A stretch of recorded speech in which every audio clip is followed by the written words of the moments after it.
Hey, hey, hey, happy Wednesday. Come on in, pull up a chair. The Gaming Gang Dispatch is in the air.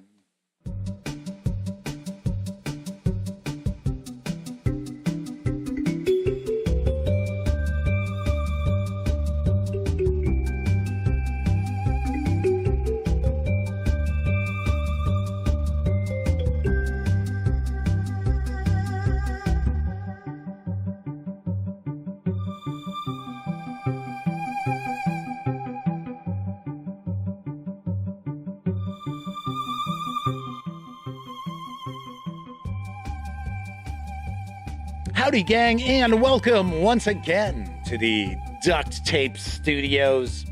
I'm Jeff McAleer, your host, here at the Gaming Gang Dispatch, brought to you by, incredibly enough, thegaminggang.com, of which I happen to be the founder and editor-in-chief. So welcome aboard. Tonight is Wednesday, April 12th, 2023. This is live stream 909.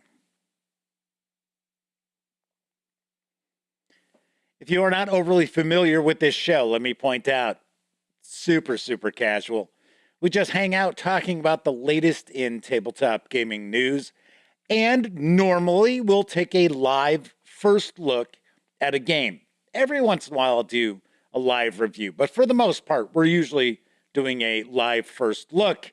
And tonight I am going to wrap up our Witcher week as we dive on in to take a peek at The Witcher pen and paper role-playing game, A Tome of Chaos from our Talsorian Games. So we are going to be taking a peek inside this in just a bit.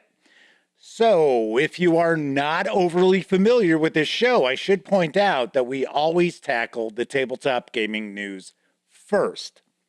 So, if you are tuning in live because you want to get a peek at A Tome of Chaos, kick back, relax, enjoy yourself, put your feet up. It's hump day, so you're halfway to the weekend.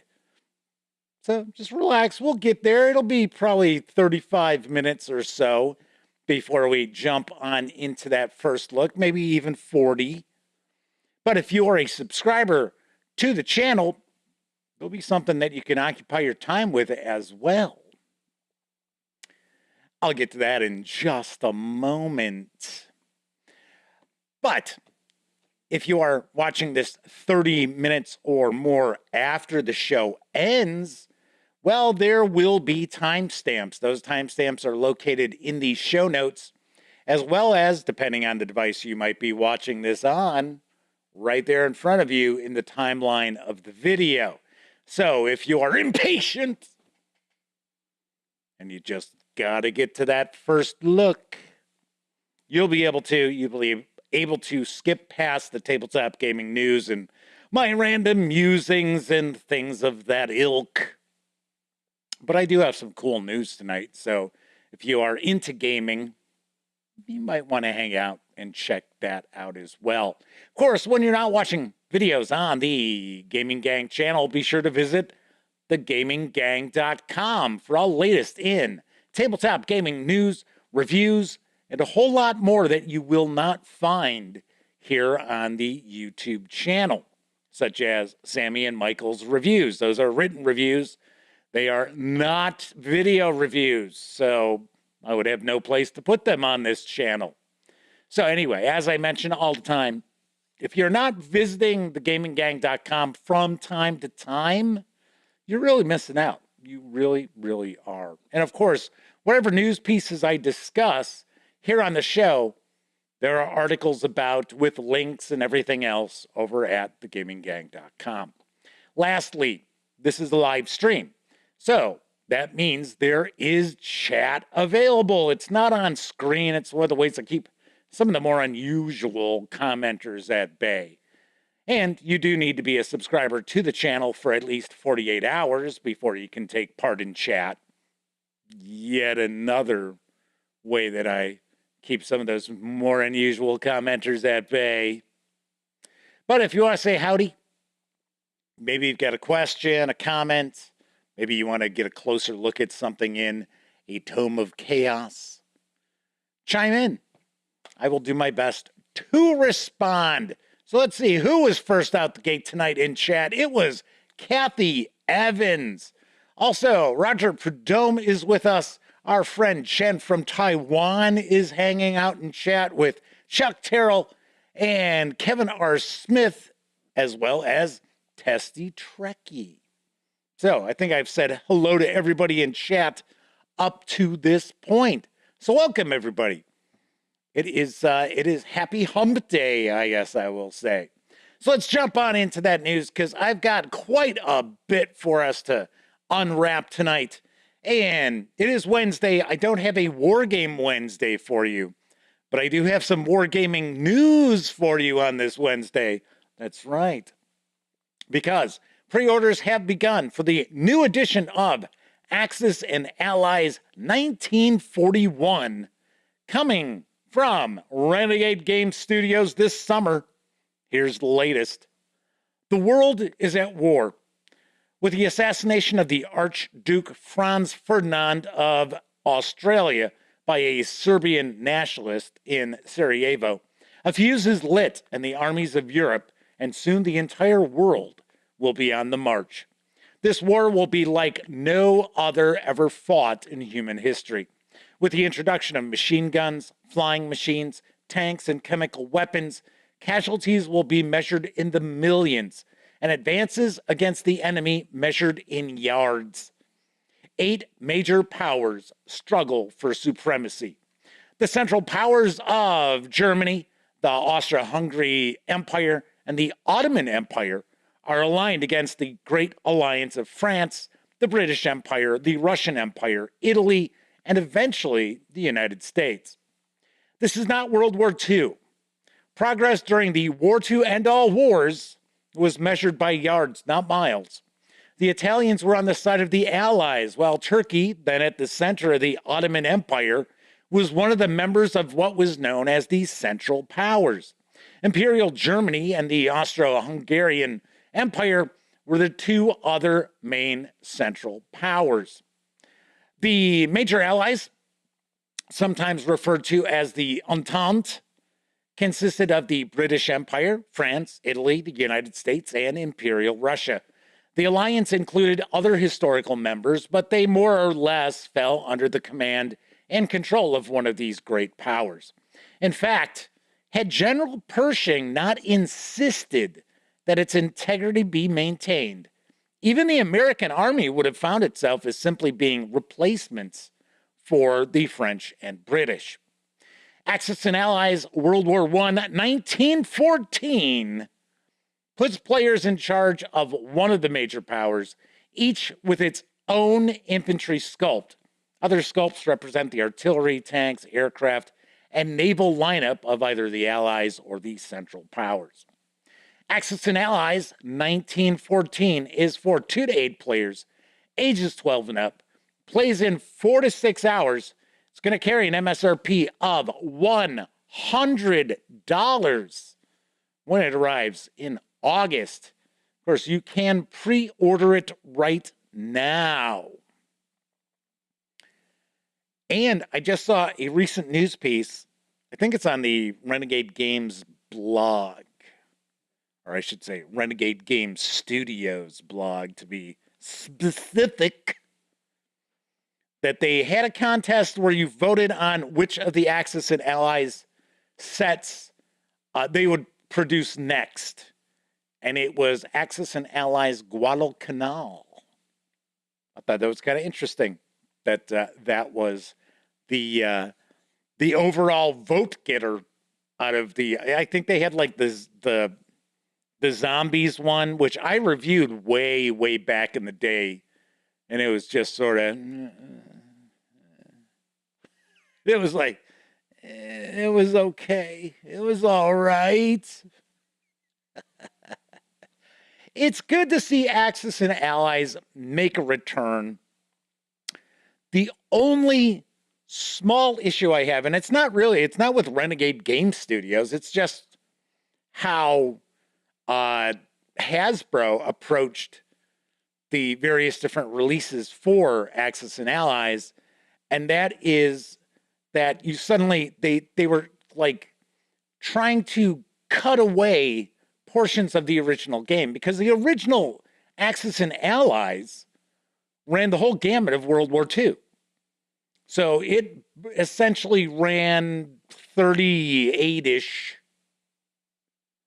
to 45 or even beyond. I think if I remember the rules correctly, you could continue the game through like 1946. It's been a long, long time since I played. And then these various different editions that were coming out from Hasbro, Avalon Hill, I guess we'll say, were just like shrinking down the action to just a theater, or suddenly it was just a series of major battles, and it was kind of like, but they were still charging, top dollar for the games. So I would be interested in checking this out. I have put in a request for a review copy. I got to be honest, I don't necessarily know if I will see one. Things are usually kind of hit or miss with me and Renegade Game Studios, but you never know. I asked if I could get one. We'll see. We'll see what happens. Coco B, Deja Vu, David B, and Sly Blue Demon are hanging with the gang tonight. Welcome to you all. Thank you for swinging on in. Kevin's asking, did it still take 4 to 5 hours to play the small scale games? If I remember right, I think they were still like 3 hours. Just like I know that this is being advertised as 4 to 6 hours. If I remember correctly, the original Axis and Allies 1914, or I guess I should say, I think the official title is World War I 1914. I could have swore it originally ran like up to 8 hours. So we used to play Axis and Allies years and years ago when I lived in Albuquerque, New Mexico. Couple of friends of mine and myself, we would sit down and drink a bunch of beer and play Axis and Allies on, like a Saturday night or something like that. Yes, way back in the day. Oh, wow. That was so long ago. All right, moving right along. So this is not necessarily a war game, but it is from one of our favorite war game companies out there, because currently up on the GMT Games P500 is the card-driven Order and Opportunity. And here's what I know about this upcoming game. Order and Opportunity is a 2 to 4 player game with a dedicated solitaire system about the making of the post-Cold War world order, covering the first decades of the 21st century.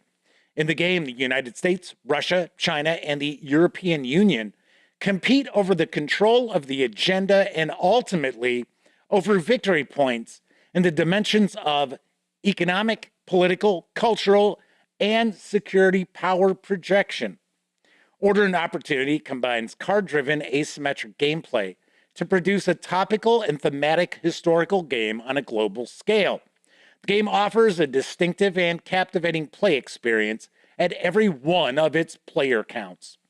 Order and Opportunity begins in the early 2000s and covers the next 20 years of global multidimensional power competition. In that setting, the game aims at creating a thematic experience of the period as players are faced with historical and familiar crises, challenges, and opportunities as they emerge from gameplay. The winner is the power with the most victory points at the game end, or if playing with 2 or 3 players, the game is won or lost by democratic or authoritarian blocks of powers. The game can be played in constellations of 2, 3, or 4 players, or solitaire, using a dedicated, easy-to-use solo play system. None of these player counts is an afterthought. They have been part of the game's development from the very beginning. Scoring uses a two-step agenda and victory points-based system. Gaining agenda points represents short-term control of political and media attention. However, agenda points count toward your true, tangible legacy only at the game's end, when one type of agenda points will be converted into victory points.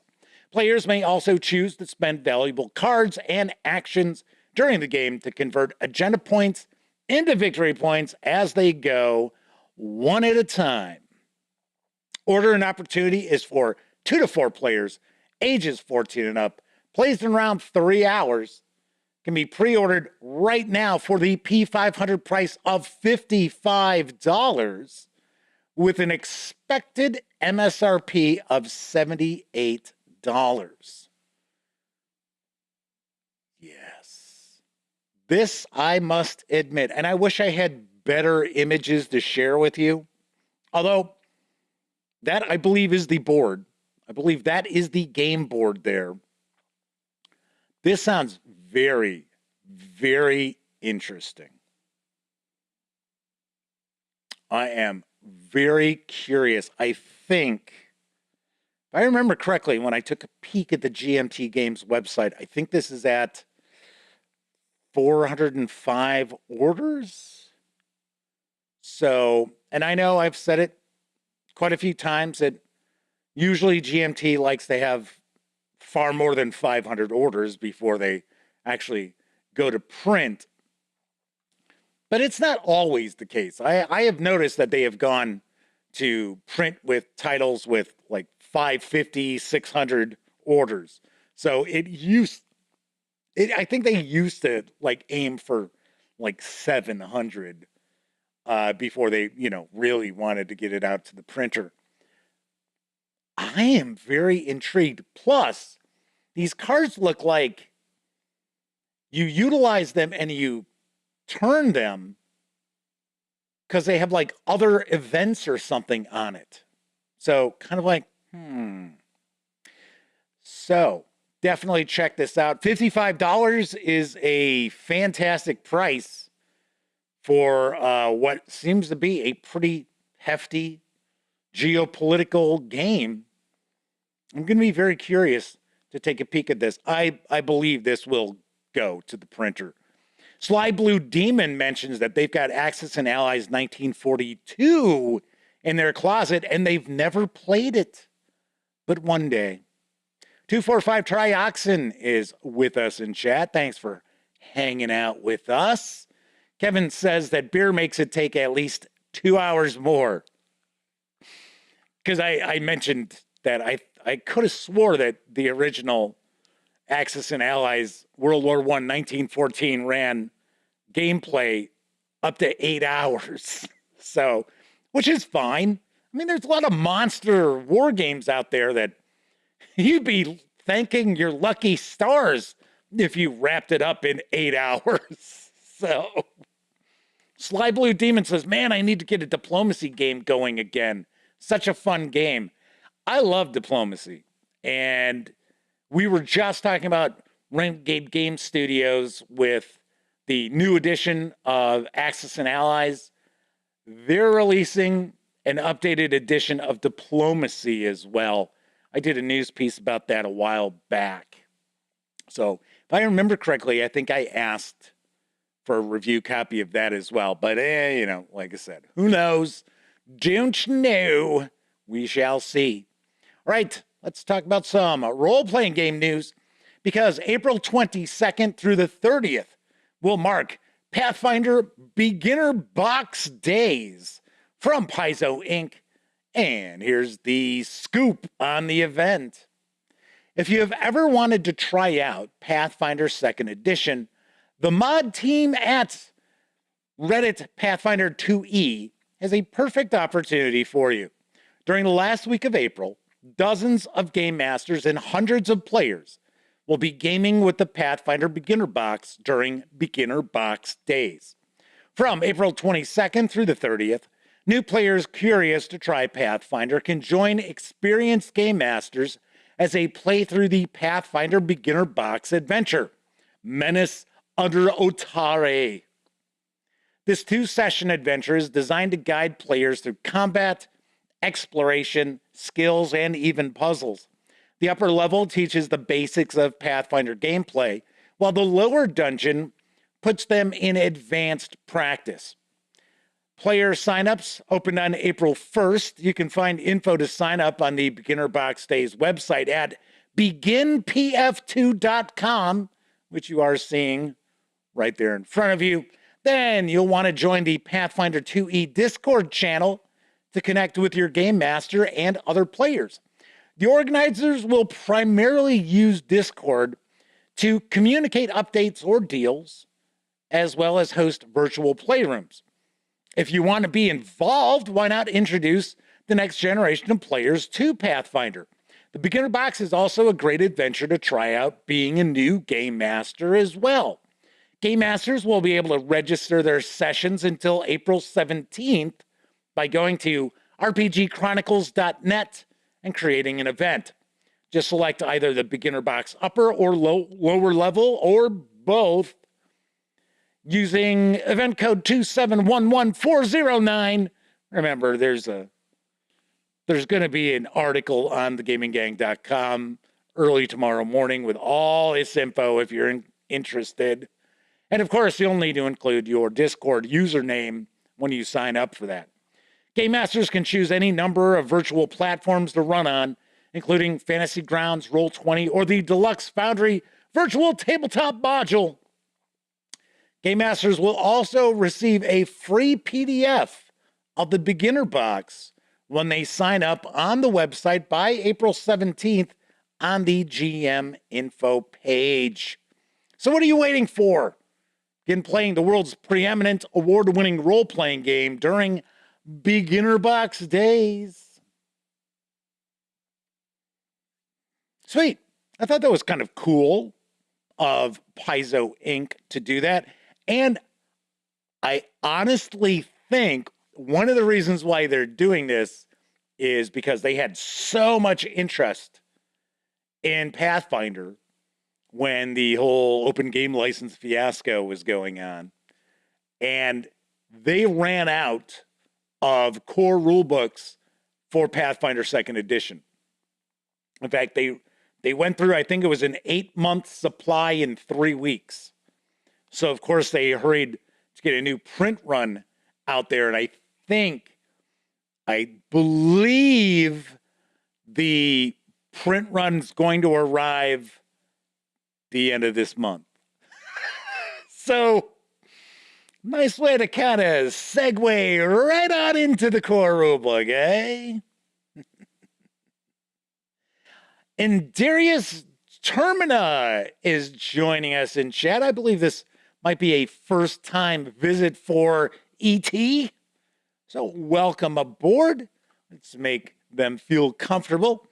They're pointing out they kind of wish there was an American Civil War version of Axis and Allies. You know, I don't know. I don't know about that. There are some good low complexity Civil War games that were made, unfortunately, no longer in print. But one right off the top of my head that I used to really enjoy playing with one of my friends, my friend Ed, who I have mentioned a few times. He was part of our role-playing group when I was running Call of Cthulhu. At least, you know, back in the day before he moved to Albuquerque, New Mexico. That's why I ended up in Albuquerque, New Mexico, actually, was to help him out of a jam. But I was going to say there was House Divided, which was Game Designer's Workshop, if I remember correctly. That was actually a very good, low complexity American Civil War game. And then, of course, you've got the various block games from Columbia Games, like Bobby Lee and Sam Grant, which are very similar to each other. Those are also not extremely deep as far as rules go. So, but I mean, you know, I could see like an Axis and Allies sort of American Civil War. I think the best American Civil War board game that I ever played, and I think it's still really well regarded, is the Civil War from Victory Games from way back in the day. That was a very, very good American Civil War game.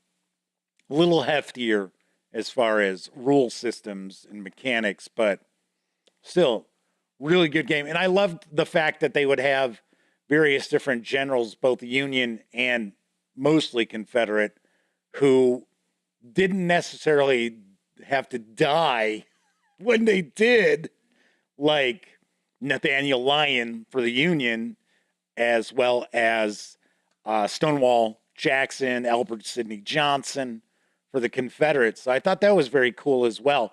But there were rules in place for generals to be killed in action. So, in fact, I remember playing one game, Robert E. Lee was killed in a battle. I almost always played the Union. So, Flaming Huron is with us in chat. Yes, we've got our first chat moderator arriving on the scene. Although I'll take a guess, Sarah D might be floating around. She might be lurking as she normally does. All right, anyway, so here I was talking about Pathfinder 2nd Edition and got off track talking about various different American Civil War games. But E.T. also points out, hopefully you don't mind me just, using that abbreviation, mentions beginner box days are an awesome idea. Yeah, it is a very cool idea. I like Pathfinder 2nd Edition quite a bit. And the gaming gang's pretty tight with Paizo. So there is that. Moving right along. Yes, Sarah D says, guilty as charged. So there you go. We've got a couple of chat moderators hanging out. So Flaming Heron says they're only hanging out for a little bit. They've got an appointment. Well, thank you very kindly for popping on in. Currently, there is a fantastic Humble Bundle available, which features the 13th Age fantasy role-playing game from Pelgrane Press. Here's the deets on the deal. Your next epic role-playing adventure awaits. From our friends at Pelgrane Press comes this amazing bundle of award-winning 13th Age RPG books. Jump into a focused role-playing experience that emphasizes clarity, so you and your playgroup can build unique characters for fun, fast-moving D20 combat. With the main book, 13th Age role-playing game, its expansion, 13 True Ways, and the 13th Age Bestiary, along with over 24 more materials, you'll have everything you need to jump into an adventure for the ages. 13th Age combines the best parts of traditional D20 rolling fantasy gaming with new story-focused rules, designed so you can run the kind of game you most want to play with your group. Created by Rob Hinksu and Jonathan Tweet, 13th Age gives you all the tools you need to make unique characters who are immediately embedded in the setting in important ways. Quickly prepare adventures based on the PC's backgrounds and goals. Create your own monsters. Fight exciting battles. And focus on what's always been cool and fun about fantasy adventure gaming. Icon relationships and One Unique Things offer exciting storytelling possibilities. Backgrounds provide a simple, flexible skill system drawn from characters' personal histories. Escalation dice enable fun, fast-moving D20 combat. Oh, and owlbears will rip player characters' limbs off to feed their young. Yes. Overall, this is a $417 value. These savings are going to run through April 26th. Now, of course, you can jump aboard for as little as $1. But you can score 26 PDFs, as well as music and a 25% discount coupon for your next print purchase from Pelgrane Press for a donation of $18 or more. You heard me correctly. You can get a $417 value for $18 minimum. You can donate more if you'd like, but that is the minimum donation to get the whole shebang. Plus, your purchase also helps support Oceana. I have never had an opportunity to take a look at 13th Age. I have always heard very good things about it. And I do understand that it is more story-driven than most traditional D20 role-playing games. That it is far more geared towards the storytelling aspect as opposed to, all right, let's get ready for another 3-hour combat. Let's go! Flaming Huron says, that's a bargain.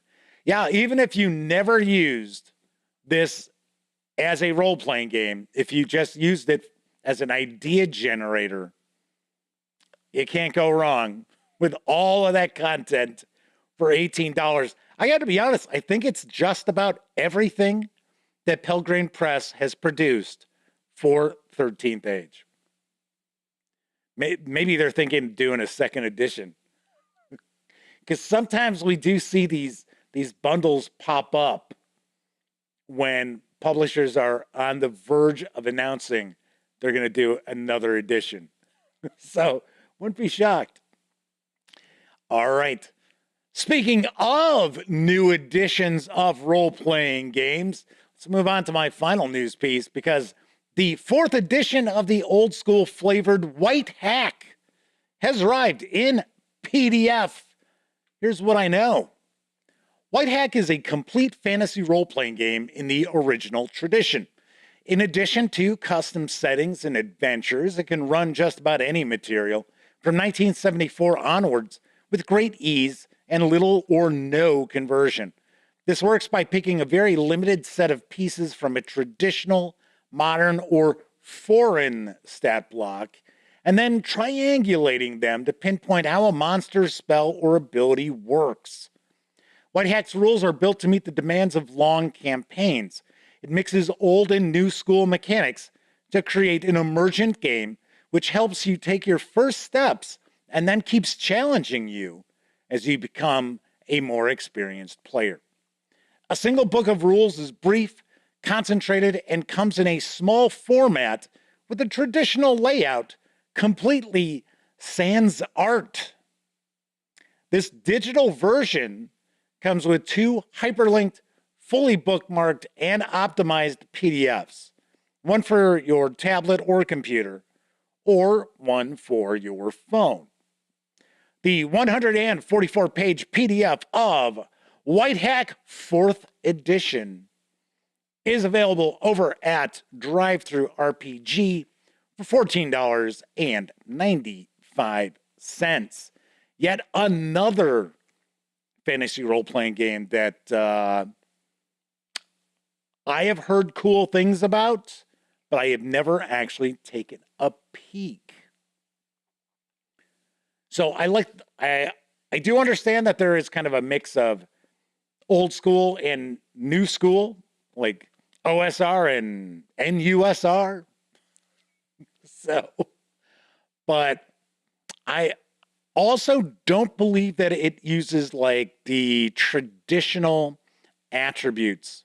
I thought I encountered an article or something somewhere along the way saying that I think this is one of those games that has like 3 or 4 attributes. So as opposed to, the traditional 6. So Kevin says 13th Age has a lot of interesting features. One problem is that the backgrounds can be abused if you don't watch out. For example, the player decides their background is, I'm Batman. Yeah, because that's not possible because I'm Batman. Kevin also points out that, yes, they've heard there's supposedly going to be a second edition of 13th Age. Flaming Heron says, but a WordPress website, though, for Whitehack? Yeah, you know, I don't know about some of these creators and publishers out there. Just go spend the $20 on a domain name, for crying out loud. Don't know. Anyway, once again, 4th edition Whitehack is available at DriveThruRPG for $14.95. All right, that is it for the news tonight. So, of course, I was just talking about DriveThruRPG. Don't forget, the Gaming Gang, thus the Dispatch, is affiliated with the One Bookshelf sites. So if you are going to visit, say, DriveThruRPG or Dungeon Masters Guild, Storytellers Vault, what have you, please stop by thegaminggang.com first. Click on one of our banner ads. That way, if you happen to make a purchase, I get a small portion of that sale. And all those nickels, dimes, and quarters really do add up and help keep thegaminggang.com around. Also, if you like this video, outside of giving it a thumbs up, wink, wink, nudge, nudge.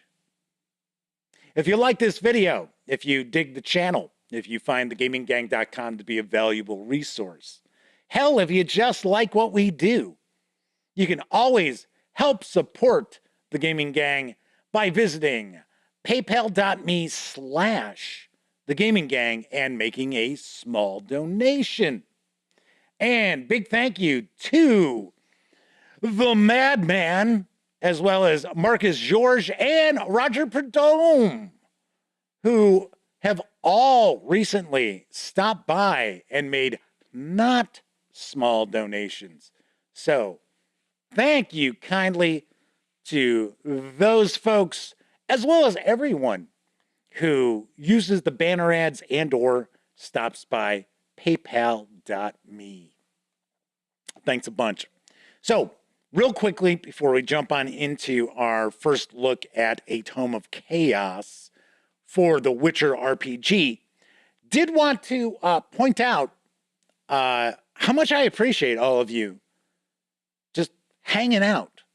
Whenever I do a live stream, there are some of you who, like clockwork, if I'm doing a stream, you're hanging out for it. And there are a lot of other people who watch, just maybe don't get into chat. We get people all the time who are kind of like long-time listener, first-time caller, who jump on into chat. So I really do appreciate it quite a lot. And I know there are some folks out there who, you know, I understand that, you know, I'm an acquired taste. I get it. I really do. This isn't just game news, game news, game news, game news, game news, game review. First look at a game. Game news, game news. The Gaming Gang Dispatch is really dedicated to celebrating, it's a celebration of the camaraderie of gaming. I mean, that's really what it's all about. That's why I spend so much time, commenting and responding to things going on in chat, even in the midst of like a news piece or a review or a first look. It's because, yes, I love the games. The games are fantastic. I have a really good time. But it's the social aspect of this hobby that I love. That is what I truly, truly love. And that's why I do this. So I know some folks out there are like, oh, yeah, Gaming Gang must be making some bucks. Nope. That is not the case. In fact, I mentioned this, I think it was like last week or 2 weeks ago. I've been invited to be a special guest at a convention that's up in Lake Geneva. I think it's in October. And it is kind of like a charity convention. and they mainly focus on like Games Workshop stuff. So it's a lot of Age of Sigmar and Warhammer 40K and stuff like that. And I have met the organizer before. He's a friend of my brother's, or an acquaintance of my brother's. And I'm like, he's like, come on, man, you be a special guest. And of course, special guest is just like, hey, we'll probably give you a free admission or something like that, right? It's not like, oh, well, I'm going to have a panel. I'll bring a pipe. Hell yes, everybody.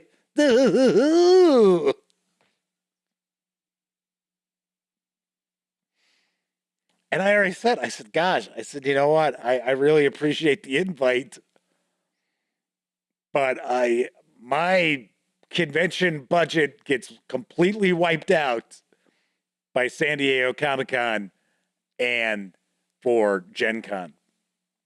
So, and I mean, it was a big deal. Not that I made it out to be a big deal, but it was a big deal that I actually went up to GaryCon.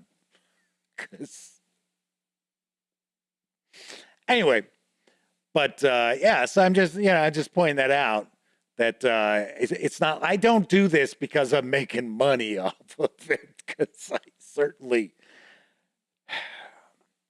my time is far more valuable, or at least I used to think it was. Now I do this for love, and I enjoy, the back and forth with folks in chat. I really, really do dig it quite a lot. So ET says Flagbearer Games just started their new Kickstarter recently too. If I want to throw them a bone, I know nothing about Flagbearer Games, so I mean, I can take a peek, but by the time we get around to the next show, might be over. I don't know. That's why ET is here. He's here to shill for Flagbearer Games. Flaming Huron Sarah D, ban this person. Flaming Huron says it's a gaming community. You talk about a wide range of topics. Yeah. And sometimes it's not even gaming that we talk about. Rarely, but on occasion.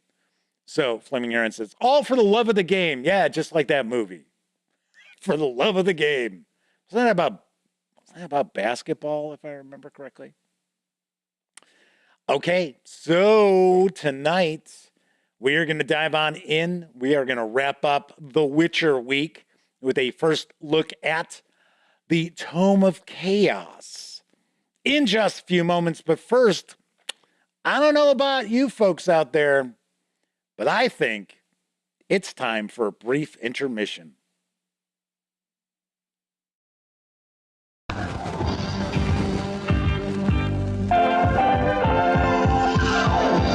It's intermission time. Time for refreshment. During the next 10 minutes, you'll find hot dogs, juicy hamburgers, and mouth-watering delicious pizza. There are refreshing hot and cold beverages, ice-cold cola, a wide selection of your favorite candies and other delicious snacks. And there's always a fresh batch of hot buttered popcorn to go with the rest of the show. So visit the refreshment stand now during this 10-minute intermission and add to your enjoyment of the movie. We're happy to have you with us tonight and hope you'll come back often.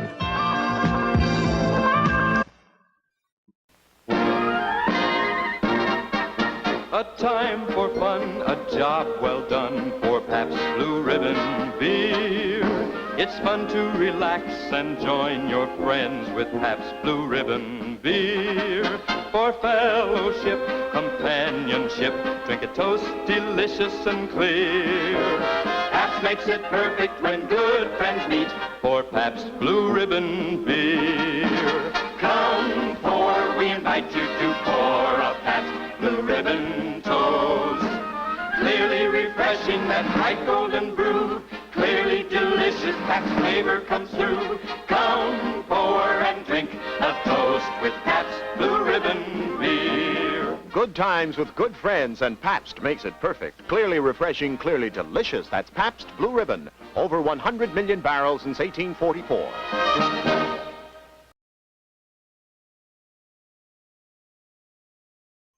Come pour, we invite you to pour a Pabst Blue Ribbon toast. Clearly refreshing, Pabst is a bright golden brew. Clearly delicious, Pabst flavor comes through.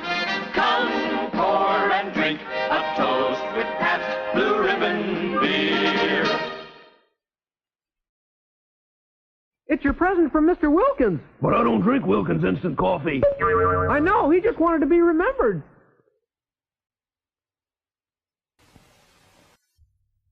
Fire missiles! Here she is, Battle Wagon, the pride of the fleet. Battle Wagon, the mightiest warship you'll ever see. Flip the switch and it cruises by itself. Listen to Battle Wagon. Look at Battle Wagon's blink-a-light signal. Full speed ahead. Battle stations! Jets ready! Landing craft ready! Torpedoes ready! Rockets ready! Guns ready! All stations fire!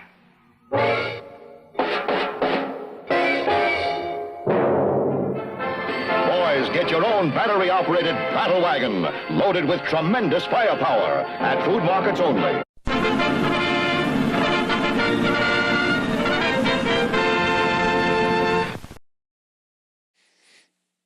Jimmy, Joey, hurry, we gotta cover ourselves in dirt before we play with the Battle Wagon and poke our eyes out.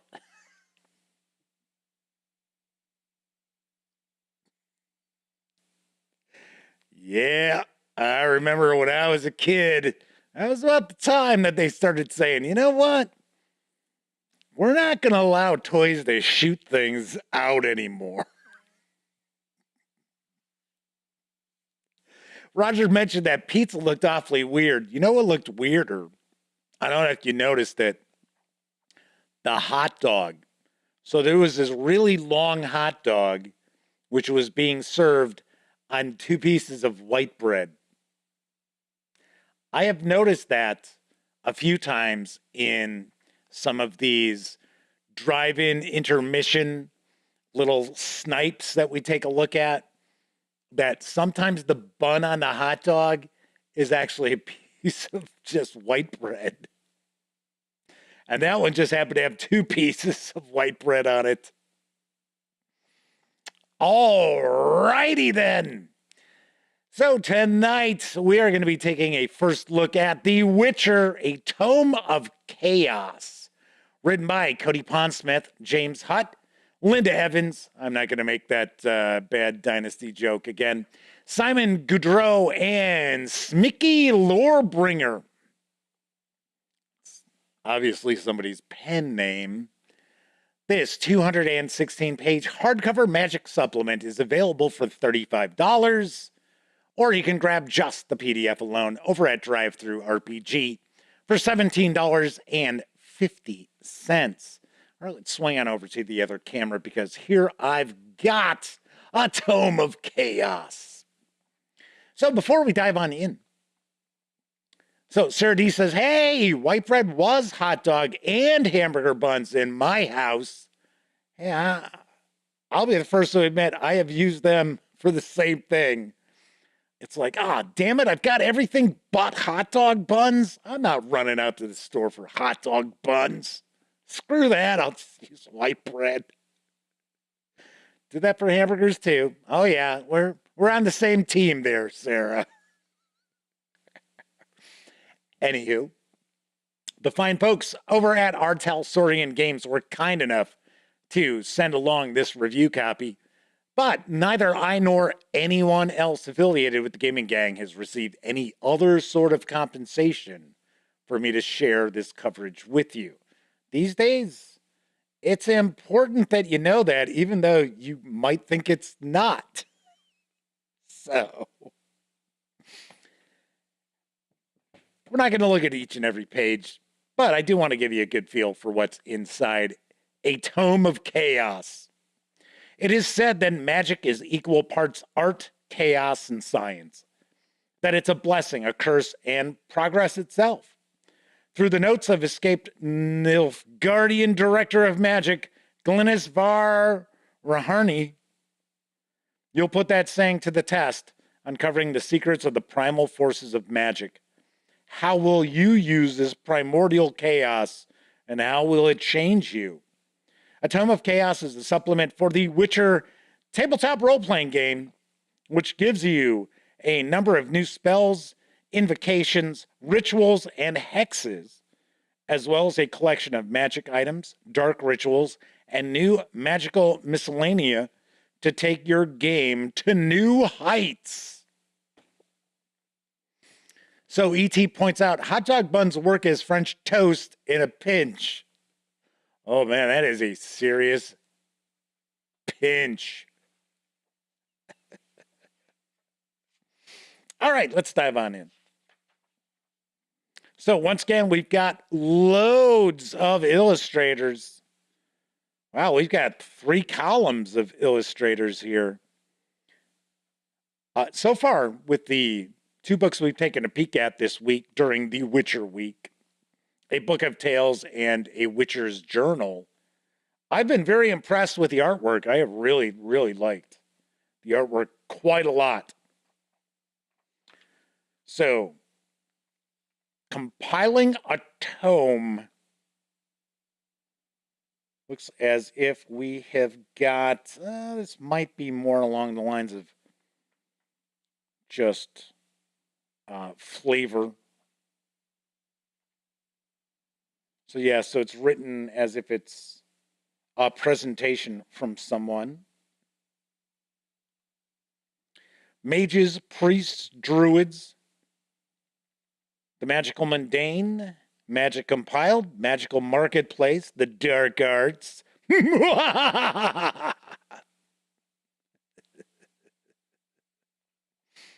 All right, Flaming Herons rocking on out. We will see you next week. Hopefully. Enjoy the rest of your week and have a great weekend.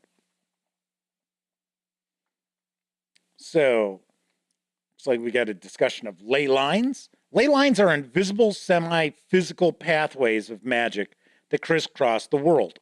Where these lines converge, the forces of magic are most powerful. Ancient elves built standing stones at these intersections, which came to be known as places of power. Though individual ley lines are bountiful sources of magic, most magic users focus entirely on places of power. Largely, this is because tapping a ley line is inherently less controlled than using a place of power. A ley line can be drawn on by mages, priests, and druids alike to empower their magic, but if drawn on improperly or overdrawn, they are far more dangerous. So it looks like we get a discussion of what is magic, what is a mage. A mage is someone who is born with a powerful, innate ability to channel chaos to affect material changes in the world around them.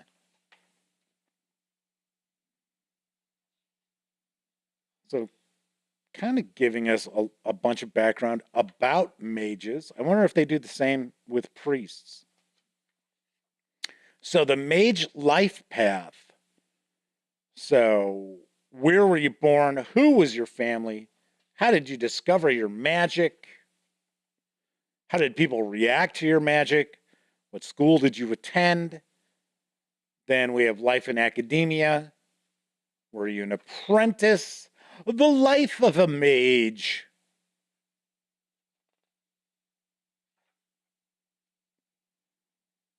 So, various different dangers.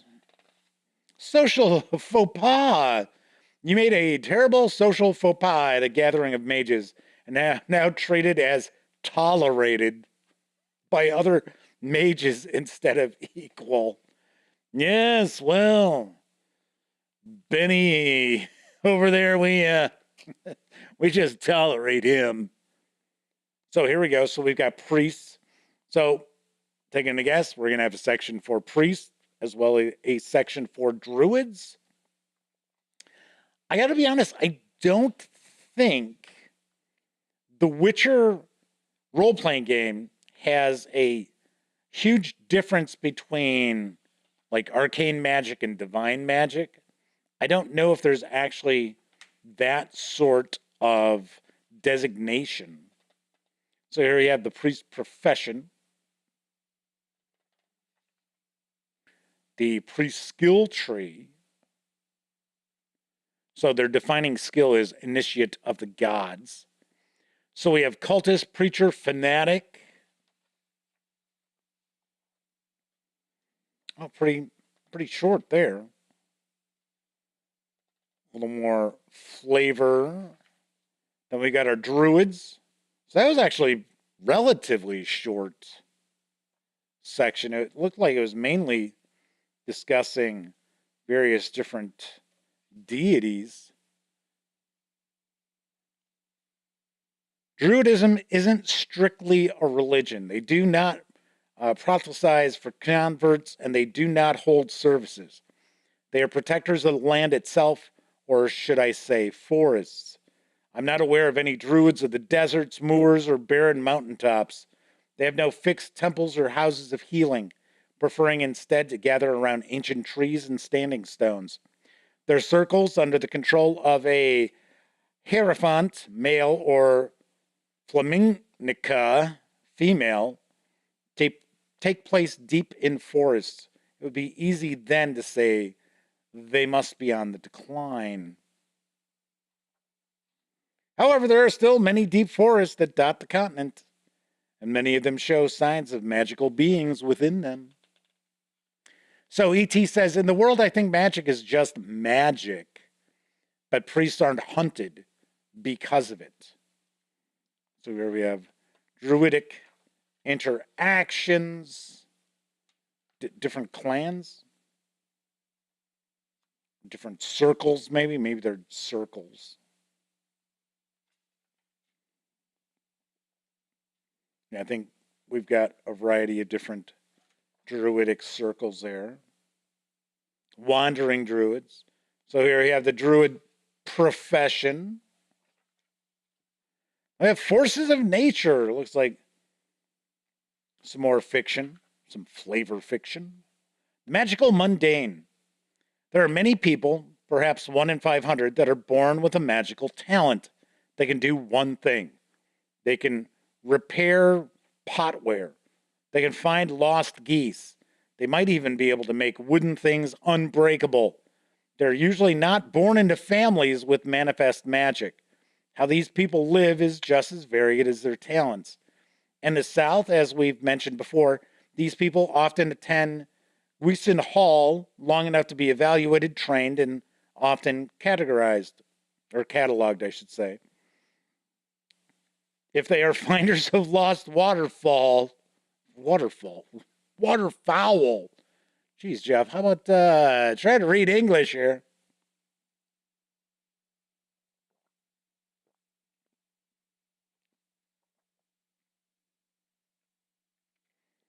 If they are finders of lost waterfowl, they will likely be forced to pursue a mundane career unless one province of Nilfgaard is suddenly plagued by missing geese.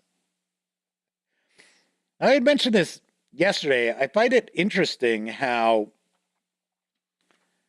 conversationally this information seems to be presented. I kind of like it, actually. I think we've seen far too many really dryly presented role-playing games over the years. So it looks like we've got some new spells. So as we saw from the back of the book, we've got new spells, we've got new hexes, new invocations. Here we go for the priests. Blessed weapon, presence of the divine, brand of withering. Seek the seekers. And we've got some new invocations for the druids. Advanced Witcher signs. Hexes. The odious hex. The subject must construct an effigy of themselves from a unit, each of Han fiber, barley, and fool's parsley. Then they must insult the effigy as if they were insulting themselves until they can no longer think of insults.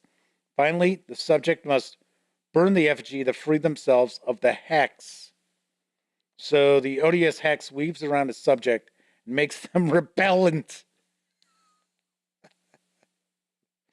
While hex, the subject always counts as one level lower on the social standing table, unless they were already hated.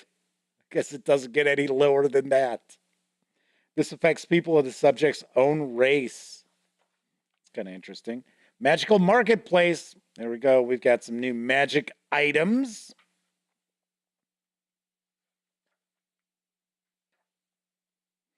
Got elixirs. So here we got some items. Gateway Portal, Crystal Skull. I thought Indiana Jones had those. So, Tessie Trekkie says, The Witcher is one of those worlds that I've always wanted to role play in, but the first couple of GMs running it for me left a bad taste in my mouth. Too much combat.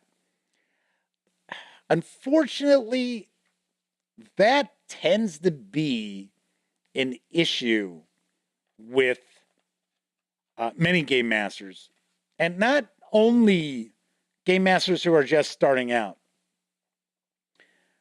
Myself personally, I try to make sure that there's at least one really cool combat encounter every session. I try to make sure that there aren't more than 3. And you got to keep in mind, the majority of role-playing that I have run is Call of Cthulhu. So Call of Cthulhu run correctly doesn't tend to have loads of combat. In fact, a lot of times that's your, worst option available to you. But thankfully, I've got so many years of experience, I can kind of feel when I need to, get the table jacked up again. And that's usually when I'll rack out a combat encounter.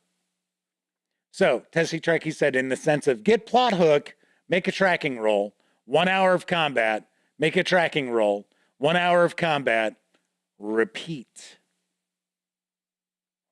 Kevin says, if players know what they're doing, there aren't many combats in Call of Cthulhu. No, there are usually pitched battles. So, there are last stands. There are those. All right, so are these NPCs? Yes, there we go. Mages of Interest. Oh, that's a really, really well done picture there. Give you a better look at that. Very cool. So we've got various NPCs. Obviously, I would take a guess from the game and or the novels. Looks like we've got quite a few of them. So we get our stat blocks, we get their skills, we get their favored magic, as well as their gear. So I would say that you're pretty well set. Just about all the info you need. And then it looks like we get a little bit of a breakdown of them, of their history. I'm curious if there's any sort of role play tips for the NPCs in the text. So it looks like we get an adventure. A binding clause. The mountain air of Lyria and Rivia makes for a pleasant change compared to the war-torn lands of Temeria. The cold breeze too weak to carry the smoke of pyres and the stench of decay from the body pits. Well, that's nice.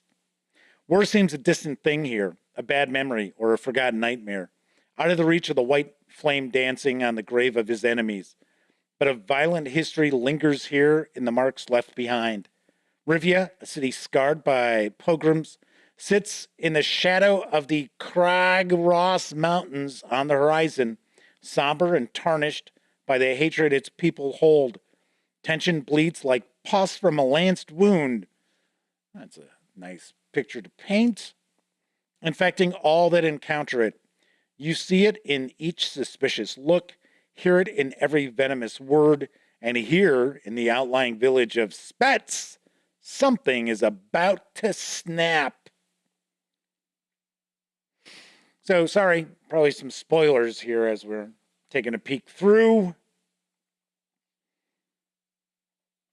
And it appears that this village has a demon problem.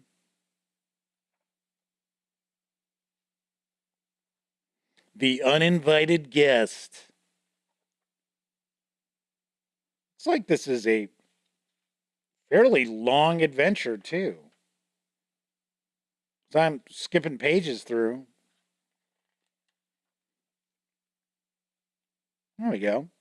And then we have a bestiary.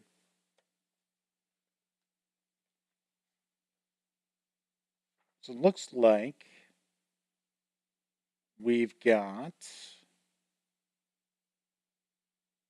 So the following pages are dedicated to the many monsters we mentioned earlier in this book. Oh, that's where it's referenced. Okay. I was going to say, wait a second. Are you telling me those stat blocks were back on those pages? Because I don't think I saw that. So they are actually here. We've got the Bess. The Corpse Amalgam. Living Armor. So once again, with these entries here, we get their skill base, as well as special abilities, lore and behavior. That's kind of cool that we get some tactics mainly, probably. Mary Lude. Mari Lude are demons of greed who give desperate people their wildest dreams, only to return for nightmarish repayment. Without permission, Mari Lude, I'm taking a guess that that's, I'm sure I'm pronouncing it wrong. Yes, once again, mispronouncing fictional things. Cannot pass the threshold of a home, so it will sing to the debtor outside their door. If they are still not let in, the Mari Lude may kill the debtor's neighbors and take their shapes to trick them. Mari Lude are shrewd and vain creatures that will fly into a rage if you insult them or deny them what they consider to be fair.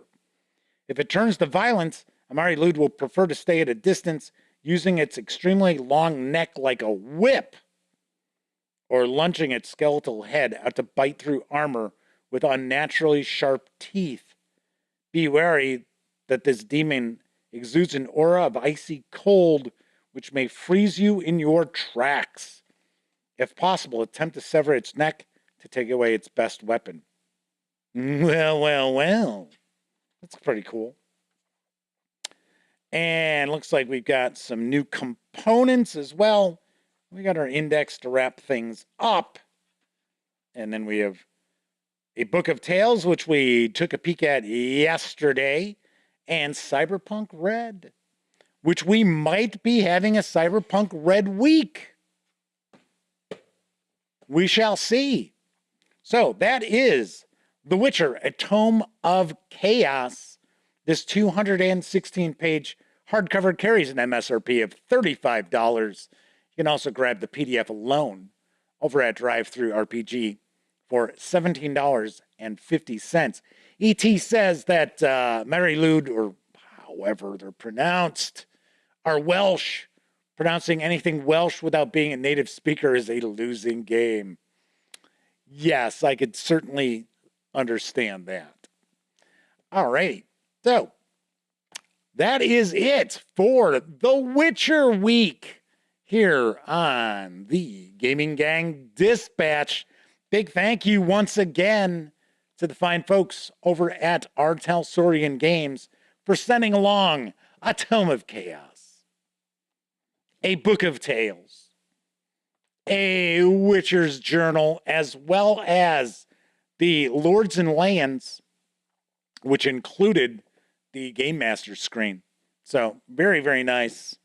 Much appreciated. And I will hopefully have reviews in the not too distant future. Hooray! So what's cooking next week?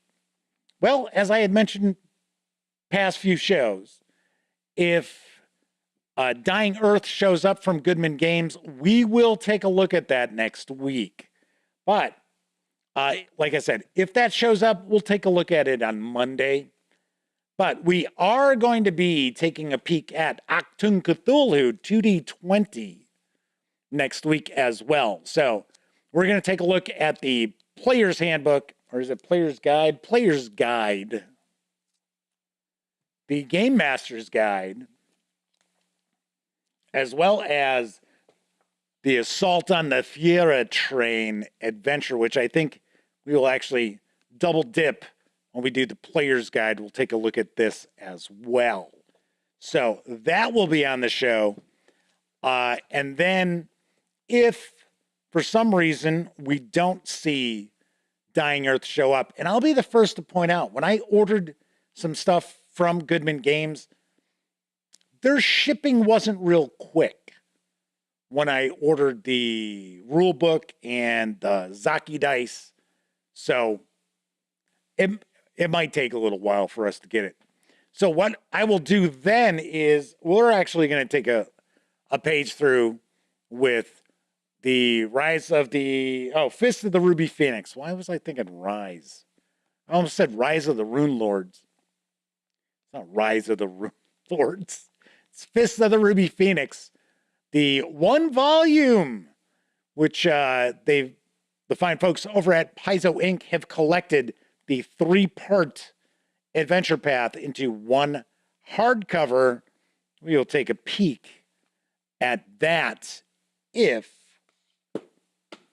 Dying Earth doesn't show up. We got plenty of stuff. We got loads of goodies. We've got pretty much the next month or so covered. So stay tuned. Once again, trying to focus more on role-playing games as of late, but you will see coverage of board games too. So it's not only RPGs now. So ET says they wish they would make a 2nd edition Pathfinder version of Reign of Winter. I gotta say that I know nearly nothing about 1st edition Pathfinder because didn't really get on board with Paizo until, last year or so, maybe? So there is that. And, we tended to focus a little heavier into board games back during the 1st edition Pathfinder days as well, which isn't necessarily the case any longer. So enjoy if you like role-playing games. I mean, from time to time, I do get people who reach out and say, hey, I missed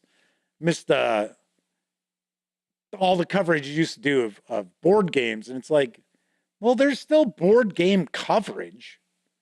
It's just because of, COVID and other things going on, it's not that easy for me to get 4 or 5 people together enough times to play a game 3 times to get it a review.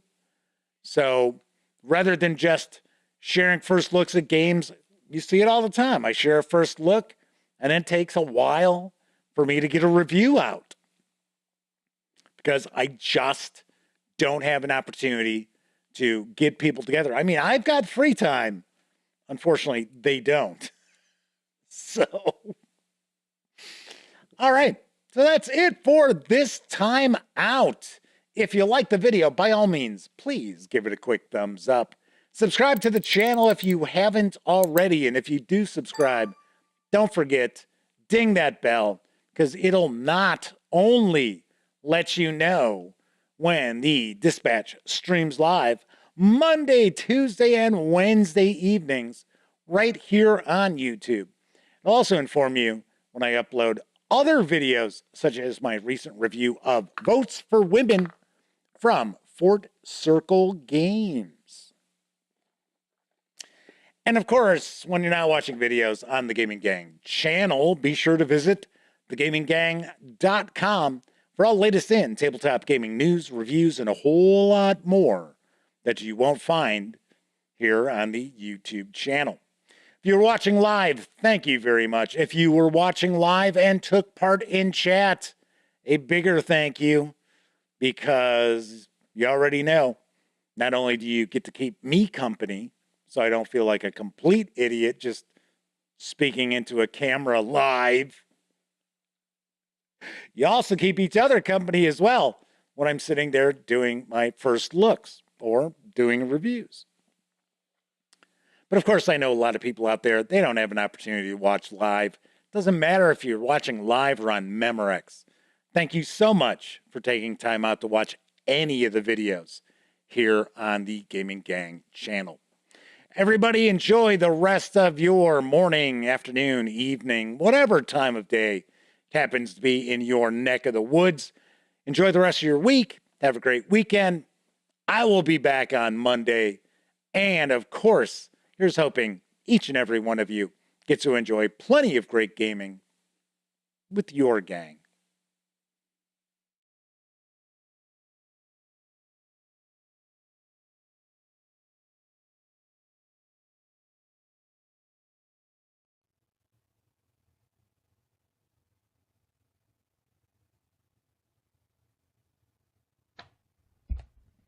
Oh, hey, you're still here. That's okay. You don't have to leave just yet. In fact, why don't you subscribe to the Gaming Gang channel right here, or take a peek at the latest live stream, or even find out what YouTube recommends you check out from the channel. And of course, I'm Jeff McAleer. Thanks again for watching.